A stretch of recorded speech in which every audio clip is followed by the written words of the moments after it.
이제 예수님이 부활하시고 승천하시고 나서 열흘이 지난 뒤의 일이지 않습니까? 근데 끝까지 120명의 성도들이 모여서 요한 마가의 집에 다락방에 모여서 기도를 합니다. 근데 이 시점에서 다시 한번 생각해 볼 것은 여기 120명이나 모여 있다고요. 이 사람들이 예수님의 승천을 보았다는 것이죠. 예수님이 사실 생각해 보면 부활하시고 나서 40일 동안 이 세상에 사셨습니다. 심지어는 한 번에 500명이나 되는 성도 앞에서 있었습니다. 바울이 증거하고 있죠. 고린도전서 15장 6절에서 증거합니다. 보면 그 후에 500여 형제에게 일시에 보이셨나니 500명이 한꺼번에 봤어요. 그러니까 실제 40일 동안 본 사람들을 합해보면 1000명 이상이 될 거라고요. 근데 왜 그 후에 사람들이 안 믿었을까? 실제 부활하신 예수님을 봤을 텐데 안 믿었을까? 하는 생각을 지울 수가 없었어요. 실제로 봤는데 부활하신 예수님을. 그 점점 아니라고 덮여지고 마지막에 르네상스 이후에는 마치 예수님의 그 모든 일들이 허구로 얘기가 되고, 심지어는 신학을 하는 사람 중에서, 성경을 공부하는 사람 중에서 예수님의 부활은 가짜다고 얘기하는 자유주의 학자들까지 생기게 되고, 어떻게 이런 일이 있었을까 하는 생각을 합니다. 근데 저는 이제 전혀 다른 면을 보고 그럴 가능성도 있겠구나 하는 생각을 한 것이, 예루살렘이 주 70년에 멸망합니다. 마사다까지 완전히 멸망한 게 주 73년. 근데 그로부터 6년 뒤에 이 나폴리 동쪽에 있는 베수비오 화산이 폭발을 합니다. 폭발을 해서 한순간에 폼페이를, 상당히 큰 도시예요. 폼페이를 그 모든 화산재로 덮습니다.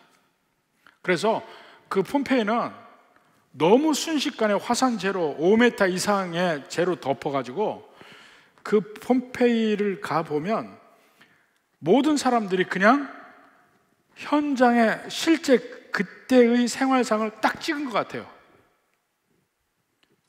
빵 굽는 데서는 빵이 그냥 있고, 삶의 현장에서 그냥 죽었어요.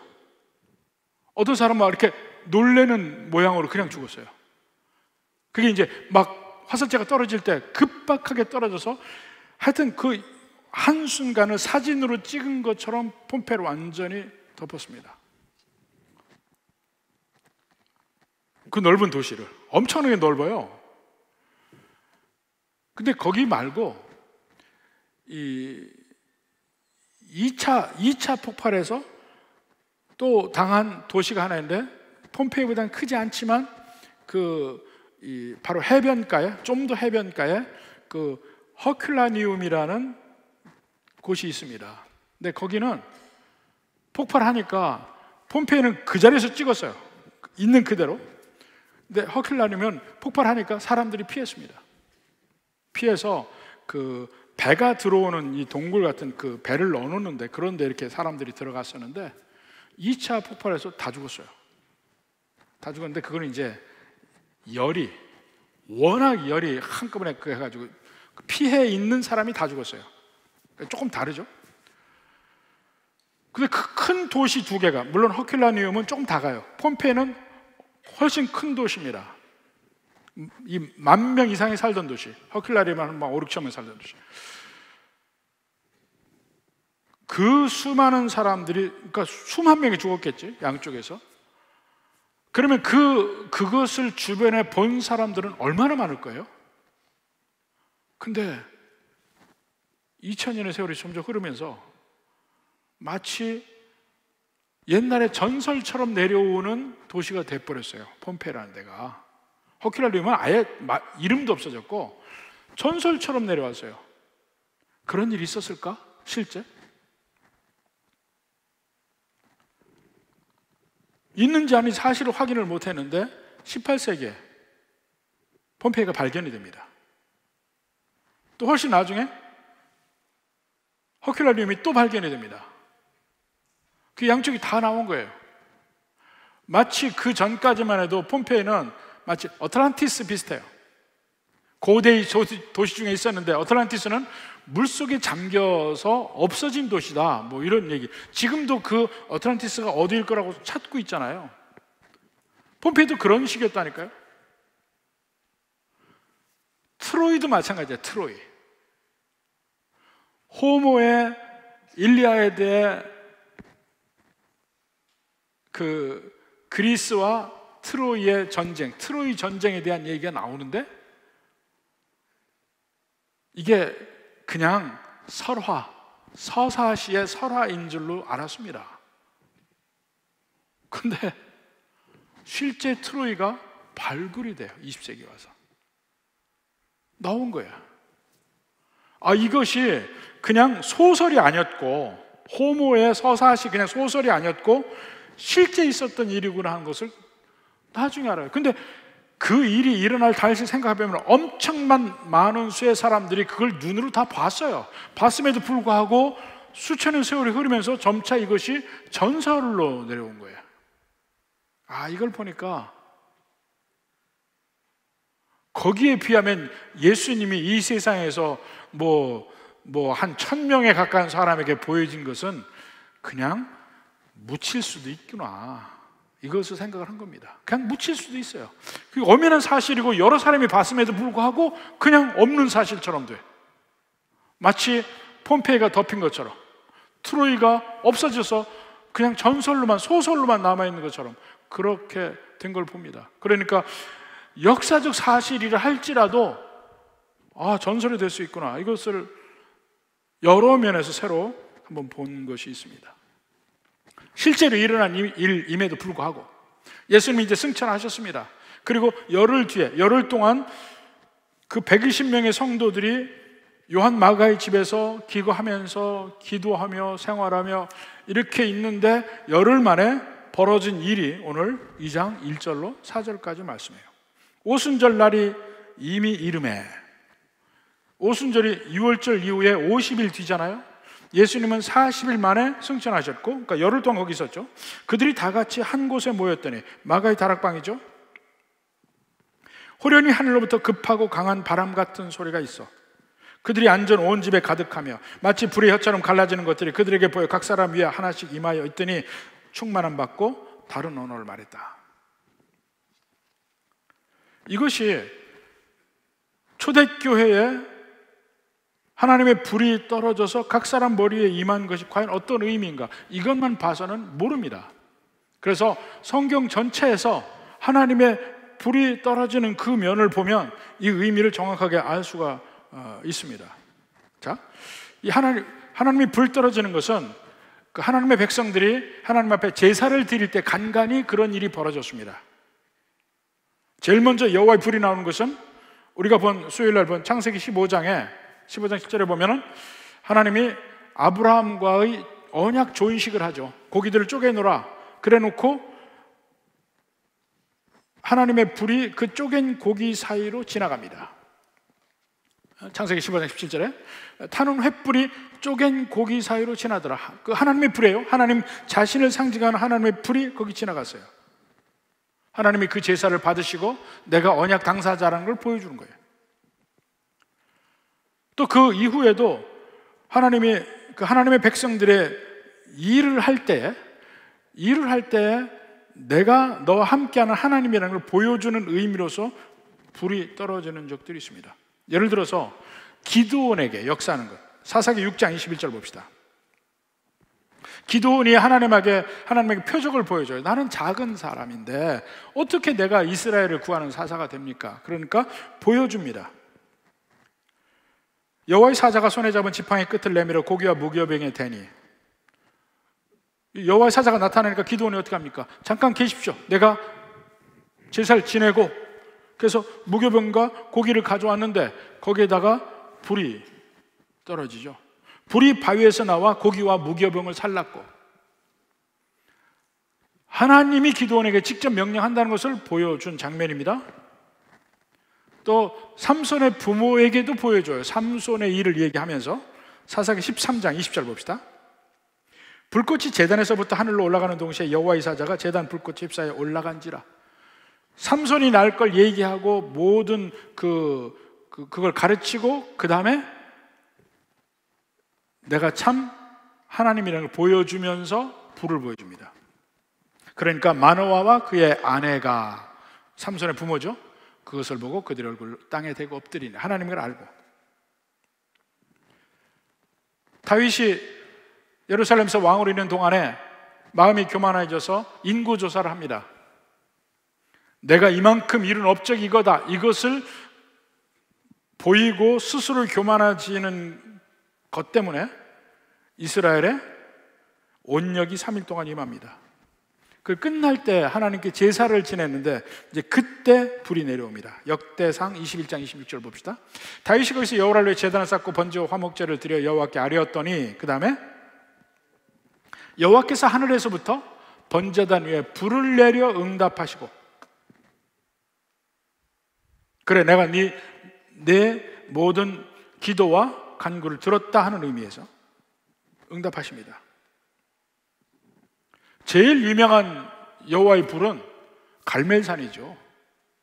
엘리야가 그 바알의 선지자 450명, 아세라 선지자 400명 그들과 붙어서 누구 신이 참신이냐 갈멜산 위에서 제사를 드립니다. 제일 먼저 바알과 아세라의 제사장들이 온갖 일을 하면서 자기들의 신에게 구했지만 아무런 응답이 없습니다. 엘리야가 제사를 드릴 때 그때 광경이죠.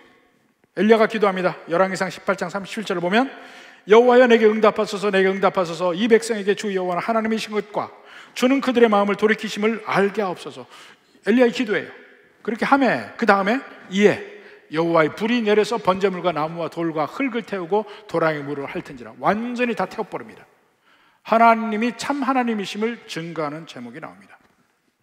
이렇게 해서 하나님의 불이 하나님의 임재를 얘기하고 그 제사를 받으시고 내가 참 하나님이라는 걸 보여주는 도구로 쓰였는데 그 중에 특히 그 하나님의 불이 성막 성전과 연결되어서 쓰일 때 독특하게 쓰입니다.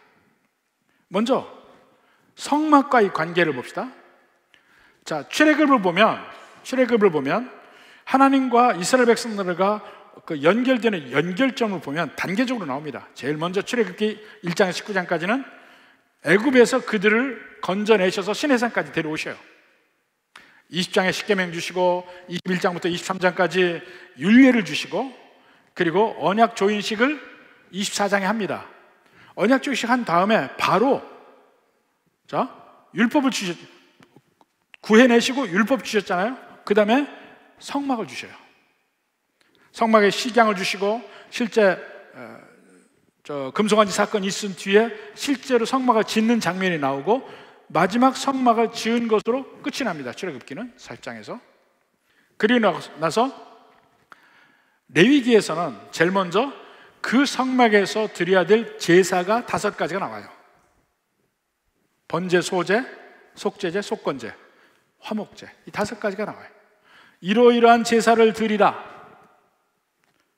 물론 그 제사의 방법이 다양한 가지가 있습니다. 뭐 거제 하나님께 들어드린 거, 요제 흔드는 거, 화제 불을 태워 드리는 거 이렇게 방법에 따라서 다르기도 하고 하지만 기본적으로 제사는 뭐 절기마다 이 5가지 중에 특히 속죄제와 속건제는 좀 특별한 때, 죄를 지었을 때 남에게 해를 끼쳐서 드리는 것이고 번제, 소제, 화목제 이 3가지는 언제나 드리는 거예요. 근데 그걸 제사법을 알려주시고 그 다음에 하나 남았죠. 제사장을 어떻게 할 것인가를 제사장의 옷이나 모든 걸 다 주십니다. 레위기 앞에 8장까지 해서 제사법, 제사장 다 줘요. 앞에 출애굽기는 성막이 나왔어요. 이제는 마지막에 뭐가 있습니까? 실제 그 제사장이 그 제사법대로 성막에서 제사 드리는 장면이 나와요. 9장에서. 그래서 번제, 소제 드리고 화목제가 항상 마지막 화목제를 드립니다. 화목제를 드리고 나니까 하늘에서 불이 내려옵니다. 레위기 9장 22절부터 봅시다. 아론이 백성을 향해 손을 들어 축복함으로 속죄제와 번제와 화목제를 마치고 내려오니라. 자, 마지막 마쳤어요. 그 다음에 23절에 모세 아론이 회막에 들어갔다 나와서 백성에 축복하며 항상 제사를 드리고 마지막에 축복해요. 우리가 예배를 드리고 제일 마지막에 축도하잖아요. 축도가 뭡니까? 축복 기도예요. 이게 마지막 꼭 해. 축복하고 여호와의 영광이 온 백성에게 나타나며 그 다음에 불이 여호와 앞에서 나와 제단 위에 번제물과 기름을 사른지라. 최초로 성막의 모든 식양 출애굽도 끝나고 다 해서 처음 제사를 드리고 축복하고 나니까 하늘에서 여호와의 불이 내려와서 성막에 임합니다. 그리고 그 이후로 성막에는 여호와의 불이 다시 임하지 않습니다. 왜냐하면 그때 내려온 불이 이제는 일종의 씨불이에요. 씨불. 계속 그 불을 가지고 쓰게 돼 있어요. 하나님이 주신 불로. 그걸 어떻게 하냐면 바로 그 다음에 10장 1절을 봐요. 아론의 아들 나답과 아비후가 각기 향로를 가져다가 여호와께서 명령하지 아니하신 다른 불을 담아 여호와 앞에 분향하였더니, 다른 불이죠? 분향하였더니 불이 여호와 앞에서 나와 그들을 삼키매 그들이 여호와 앞에서 죽은지라. 다른 불로 쓰다 죽었단 말입니다. 그 이후로 성막에는 불이 새로 내려온 적이 없어요. 그 불이 계속 나누어서 쓴 거야. 한 번의 끝입니다. 단번입니다. 그 다음에 여호와 불이 언제 내려오냐면 성전을 봉헌할 때 불이 나옵니다. 솔로몬이 성전을 짓죠. 역대 2장에서 5장까지 보면 성전이 짓습니다. 6장에 솔로몬이 봉헌 기도를 합니다. 1,000번제를 드리고 하나님 앞에 봉헌 기도합니다. 모든 백성이 들어요. 다 봉헌 기도를 해서 하나님께 이 성전을 봉헌을 하니까 그 다음에 무슨 일이냐면 여호와의 불이 떨어집니다. 7장 1절, 역대하 7장 1절 봅시다. 솔로몬이 기도를 마치매 불이 하늘에서 내려와서 그 번제물과 제물들을 사르고 여호와의 영광이 성전에 가득하니. 불이 떨어졌어요. 근데 그 불이 떨어진 의미를 그날 밤에 하나님이 솔로몬을 찾아오셔서 말씀해 주십니다. 12절부터요. 12절부터. 밤에 여호와께서 솔로몬에게 나타나사 이르시되 내가 이미 내 기도를 듣고 이것을 택하여 내가 제사하는 성전을 삼았다. 이 성전을 내 기도를 듣고 내가 여기를 택해서 내 이름을 여기에 두겠다. 솔로몬의 기도의 핵심이 그거예요. 여호와 이름을 여기 두어 주십시오. 실체적인 하나님은 여기에 계실 수 없죠. 이 우주 만물에 그보다 더 크신 분인데, 그렇지만 이름을 두셔서 우리를 여기서 만나게 해 주십시오. 그러니까 불이 떨어져서 그걸 행동으로 보여주시고 그 의미를 밤에 솔로몬에게 설명해 준 거예요. 내 기도를 듣고 이곳을 택했다. 성전을 삼았다. 그러니까 그 이후로 이스라엘 백성들은 언제나 성전에서 하나님과 통합니다. 하나님과 통해. 언제나 성전을 통해서 하나님과 연결이 되지 다른 길이 없어요. 그러니까 그들이 기도할 때 언제나 예루살렘을 향해서 기도하는 이유가 거기에 성전이 있고 그 성전을 통해서 하나님께 나아갈 수 있기 때문에 그렇습니다. 그리고 그 이후에는 그 성전에 불이 다시 떨어지는 일이 없어요. 유다 백성이 멸망할 때 에스겔서에서 이야기합니다. 마치 영광이 성전에서부터 나가서 동쪽으로 떠나가는 것을 보여줘요. 영광 이스라엘 떠나. 또 에스겔서에서 다시 보여주기를 영광이 나중에 다시 돌아올 것을 보여줘요. 두 개가 다 에스겔서에 다 있어요. 근데 실제로 멸망했잖아요. 멸망하고 70년 뒤에 다시 회복이 돼서 BC 516년에 멸망하고 516년에 그들이 다시 성전을 재건합니다. 스룹바벨을 통해서 다시 돌아와서 성전 재건할 때도 불이 떨어지지 않아요. 나중에 헤롯 대왕이 성전을 다시 중건합니다. 40년이 넘게 걸려서 성전을 중건하는데 그 중건한 성전에도 불이 떨어지지 않습니다. 성전엔 한 번 불 떨어지면 그걸로 쭉 가는 거예요. 그런데 신약에 성막과 성전, 하나님이 거하시는 곳, 하나님의 이름이 계신 곳, 그리고 유일하게 하나님과 통할 수 있는 곳이 성전인데, 신약에서 성전은 어디에 있습니까? 지금 이스라엘 백성들은 성전을 기다리고 있어요. 어떻게든지 시온산에 이슬람의 그 모스크를 없애고 성전을 거기 지으려고 준비하고 있어요. 기회만 보고 있어요. 거기, 왜냐하면 지금 억지로 하게 되면, 잘못하면 세계대전이 일어나기 때문에 못하고 있는 겁니다. 근데 기다리고 있어요. 그들이 성전에 대한 열망은 왜 그렇습니까? 하나님과 통할 수 있는 유일한 길이니까 성전을 지으려고 하는 거예요. 근데 신약에서 성전은 이미 생겼습니다. 영적인 성전으로 예수님이 성전이에요. 요한복음 2장 19절 봅시다. 예수께서 대답하여 이르시되 너희가 이 성전을 헐라 내가 사흘 동안 일으키리라. 사흘 동안 일으키라는 말이 뭡니까? 성전을 헐면 사흘 동안 일으키리라. 그건 예수님의 몸을 가리켜 하는 말이에요. 예수님의 몸을 그들이 십자가에 못 박으면 사흘 만에 다시 부활할 것이 성전이 다시 일으켜지는 것과 같은 거라는 거예요. 예수님이 성전이에요. 그리고 예수님이 제사장이고 예수님이 제물이 됩니다. 히브리서 9장 11절 보세요.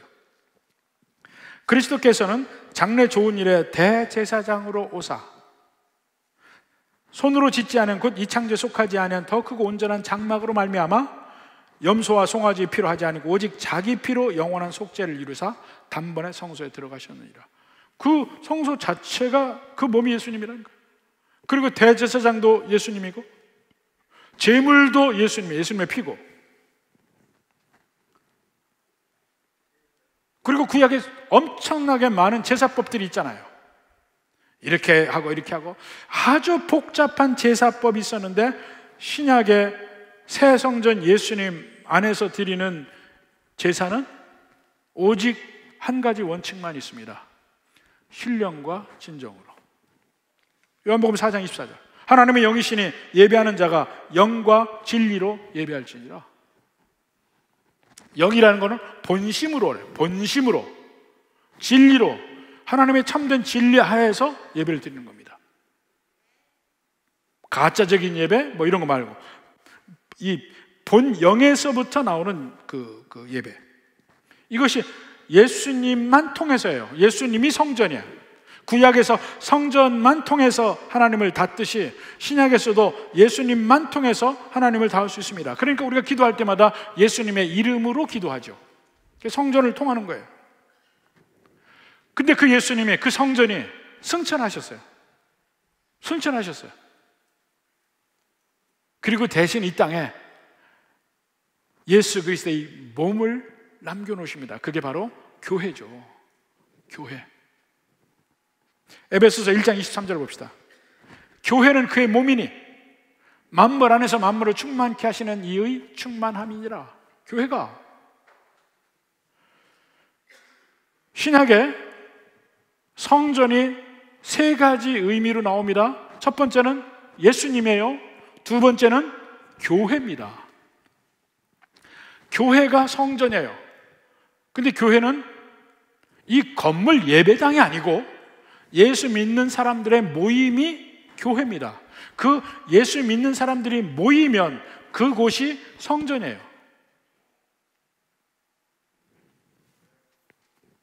그러니까 예수 믿는 백성들을 위해 최초로 불이 떨어진 겁니다. 사도행전 2장에서 하는 말이 드디어 교회를 만드신 거예요. 예수님이 승천하시고 열흘 만에 성령이 임하셔서 성전을 만든 거예요.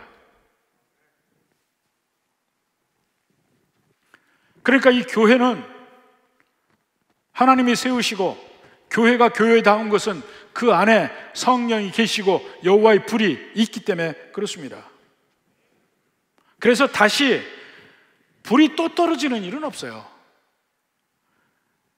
처음에 교회를 세우시면서 주신 그 불이 전파되어 나가는 과정이지 새롭게 불이 떨어지는 것은 아니라 불을 나눠주는 것이지. 구약의 성전에도 불이 한 번 떨어지고 성전에 계속 있다니까요. 다른 불이 들어오면 안 되는 거예요. 이 그리스도의 몸된 교회가 이 땅에서 세워져 가는 과정을 지난 2000년간 있었습니다. 이 성전에 관한 이야기를 고린도전서에서 이야기합니다. 고린도전서 3장 16절. 너희는 너희가 하나님의 성전인 것 같고 하나님의 성령이 너희 안에 거하시는 것을 계시는 것을 알지 못하느냐. 여기서 너희라고 했죠. 이건 복수로 너희, 교회를 이야기합니다. 이걸 자꾸 개인에게 쓰면 안 됩니다. 구절이 달라요. 고린도서 3장은 반드시 교회에만 써야 됩니다. 한 개인에게 쓰면 안 됩니다. 너희가 하나님의 성전인 것 같고 하나님의 성령이 너희 안에 계신 것을 알지 못하느냐. 누구든지 하나님의 성전을 더럽히면 이거 교회를 얘기하는 거예요. 하나님이 그 사람을 멸하시리라. 하나님의 성전을 거룩하니 너희도 그러하니라. 교회가 거룩하다. 그리고 이 교회를 더럽히면 안 된다. 무슨 말입니까?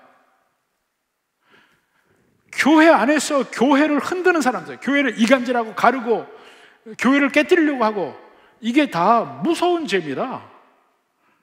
세상에서 말하는 무서운 죄, 살인하고 뭐하고 이런 죄하고는 결이 틀립니다. 가장 무서운 죄가 성전을 회파하는 죄, 성전을 괴롭히는 죄. 이걸 두려워할 줄 알아야 돼요. 오늘 많은 사람들이 교회에 대해서 비판도 하고, 특히 밖에 있는 사람 더 그렇죠. 그렇지만 교회를 제외하고는 어디서 하나님을 만납니까? 하나님을 만날 수 있는 성전으로 하나님은 교회를 세우셨습니다. 그러니까 교회를 떠나서 어떻게 하나님을 만나냐고요? 만날 수가 없습니다. 교회가 이 세상에 몸을 담고 있기 때문에 아직 완벽하게 변화되지 않은 죄인들이 모여서 교회를 만들기 때문에 죄인의 냄새도 나기도 하고 썩은 내도 나기도 하고 하지만, 교회를 제외하고 어디서 생명의 말씀이 있냐고요.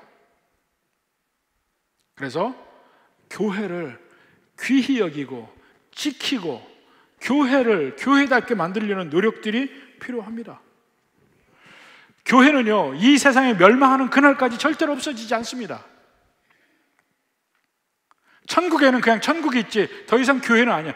아직 천국 가기 전에, 멸망하기 전에 이 세상에서 필요한 것이 교회예요. 그 이후로도 로마에서 얼마나 많은 박해가 있었고 수없이 많은 곳에서 박해를 받죠. 중국의 문화혁명 정말 심하게 박해를 받았습니다. 그 문화혁명 1960년대 말 그 기간 동안에 교회가 말할 수 없이 박해를 받았습니다. 그래서 이 동북 삼성에 가면 그 조선족 교회들도 있고 한데, 거기에 가장 리더들을 보면요, 전부 다 할머니들이에요.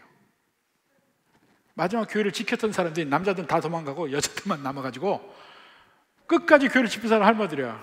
그래서 거기 가장 대표적인 데가 심양에 서탑교회라고 있습니다. 서탑교회의 리더가 할머니예요.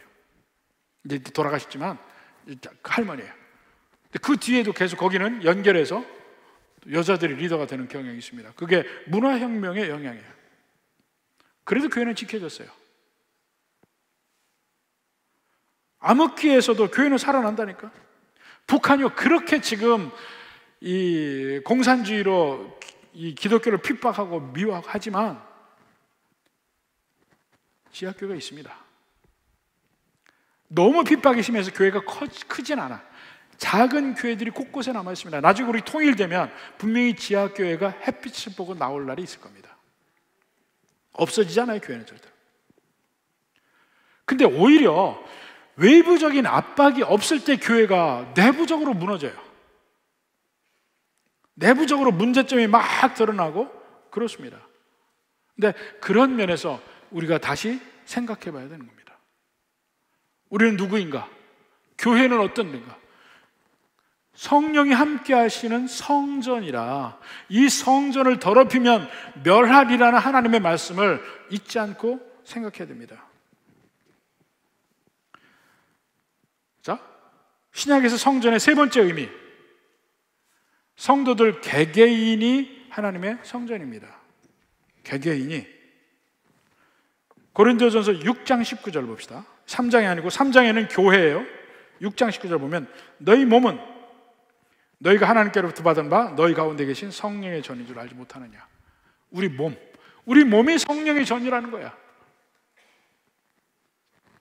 그래서 그런 면이 보이는 것이 우리 2장 3절에 봐요. 오늘 2장 3절.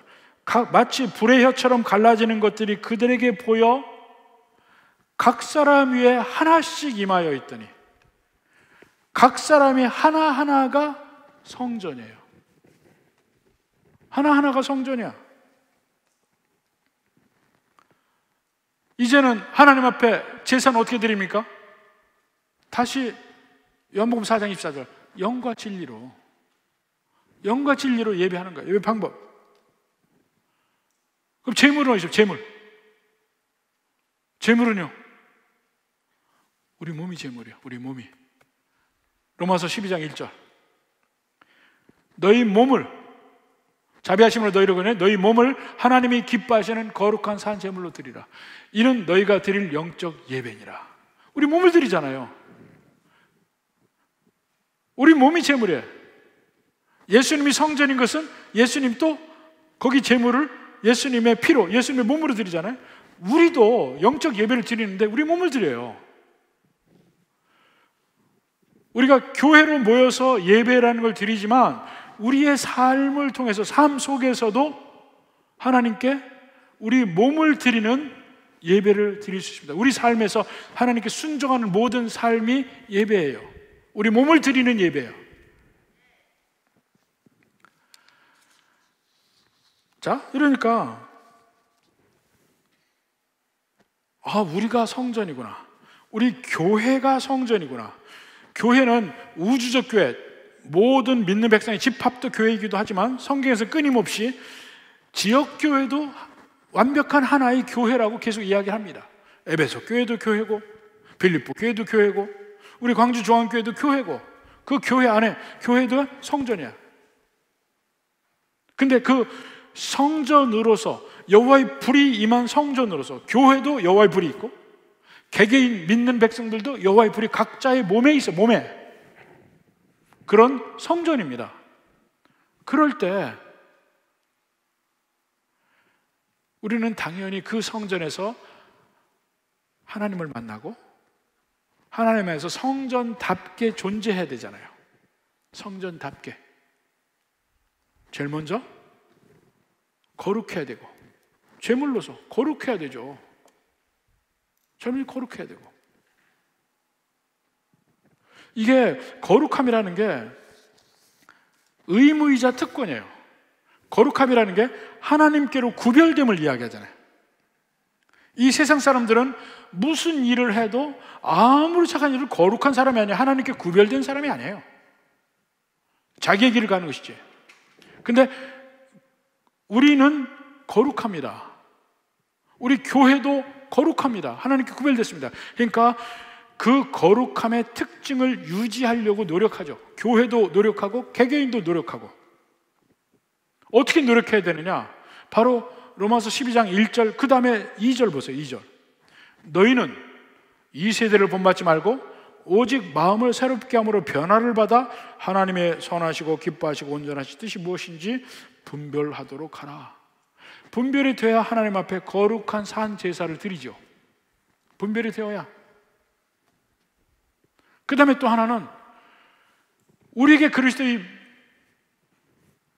불이 있다면 이 세상에 비춰지는 빛의 역할을 해야 합니다. 교회도 빛의 역할을 하고 믿는 백성 개개인도 빛의 역할을 합니다. 그리스도도 빛이잖아요. 성전에, 신약에서 성전의 삼중적 의미, 예수님, 교회, 믿는 백성들 전부 세상에 빛의 역할을 해요. 예수님도 빛이고 우리도 빛이고. 마태복음 5장 14절부터 봅시다. 너희는 세상의 빛이라. 산에 있는 동네가 숨겨지지 못할 것이요. 그 다음에 사람이 등불을 켜서 말 아래 두지 아니하고, 그릇을 이야기합니다. 말 아래 두지 아니하고 등경 위에 드나니, 이 등잔 그 위에 위쪽에 빛의 드나니 그러므로 집안 모든 사람에게 비치느니라. 그 다음에 16절까지 그 빛으로 너희 착한 행실로 온 세상에 비추라. 얘기가 16절입니다. 그래요. 우리가 성전이면 너희 빛이 사람한테 비치게 하여 착한 행실로 하늘에 계신 아버지께 영광 돌리게 하라. 온 비춰서 영광 돌리게 하는 것, 그것이 우리의 제사예요. 성전이 우리가. 근데 그것이 우리 안에 불로 말미암아, 우리 불이 떨어져 하나님이 거룩하게 하셔요. 교회도 하나님이 불을 주셔서 거룩하게 하시고 빛을 비치고, 개개인도 하나님이 불을 주셔서 거룩하게 하셔서 이제 우리는 망하지 않아요. 로마서 8장 1절 그러므로 그리스도 예수 안에 있는 자에게는 결코 정죄함이 없나니.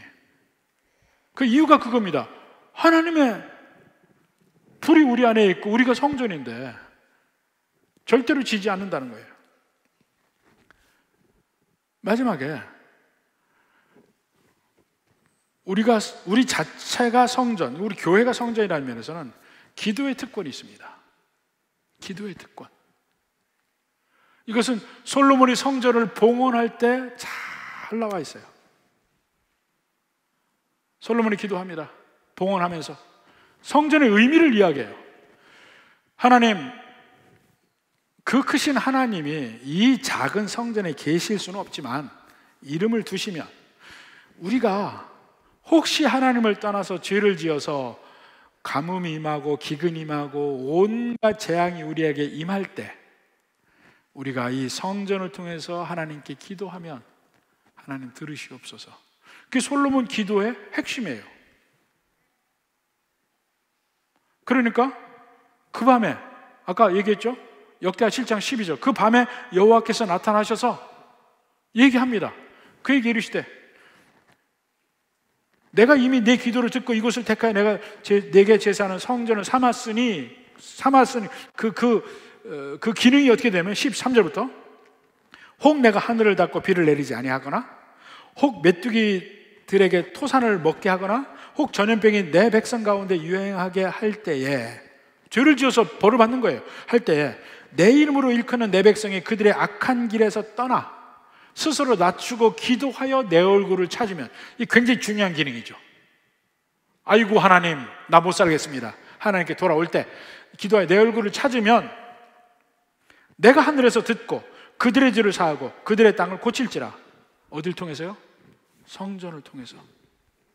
성전을 통해서 기도하면 내가 이름을 두어서 다 듣겠다는 얘기예요. 이제 이곳에 사는 기도에 내가 눈을 들고 귀를 기울이리니, 이 성전의 역할이에요. 이곳에서 하는 기도, 이 성전을 통해서 이는 내가 이미 이 성전을 택하고 거룩하게 하여 내 이름을 여기에 영원히 있게 하였음이라. 내 눈과 마음이 항상 여기에 있으리라. 이 말 때문에 지금의 이스라엘 백성들이 성전을 어떻게든지 세우려고 하고 있습니다. 근데 이미 예수님이 이 세상의 성전으로 오셨고 예수님이 승천하신 뒤에 여호와의 불이 초대 교회에 불이 떨어져서 각 사람 머리 위에 임했고, 그래서 교회가 성전이고 믿는 백성들 각각이 성전이고, 교회가 모이는 곳마다 예수님이 거기 있겠다고 했어요. 거기가 성전이에요. 구약시대는 성전에서 기도하면 하나님이 거기서 보고 듣고 응답하겠다고 했는데, 지금은 믿는 백성들이 모이는 곳마다 성전이에요. 개개인의 성도들이 무릎을 꿇고 기도하는 곳마다 성전이에요.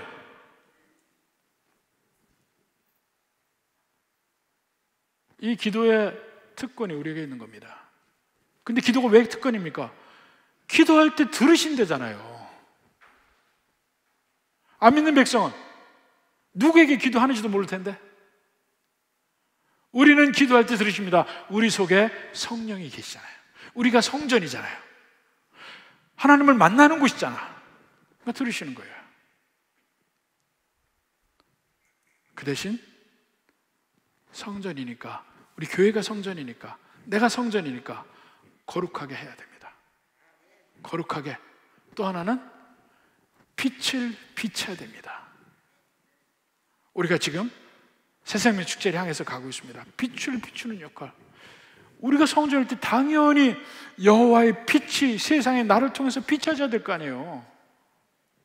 부디 내가 누구인가 다시 한번 찾으시고, 여러분은 걸어다니는 성전입니다. 세상에서 여러분을 보고 하나님을 만날 수 있습니다. 부디 주의 은혜가 여러분을 통해서 온 세상에 퍼질 수 있기를 주님의 이름으로 축원합니다.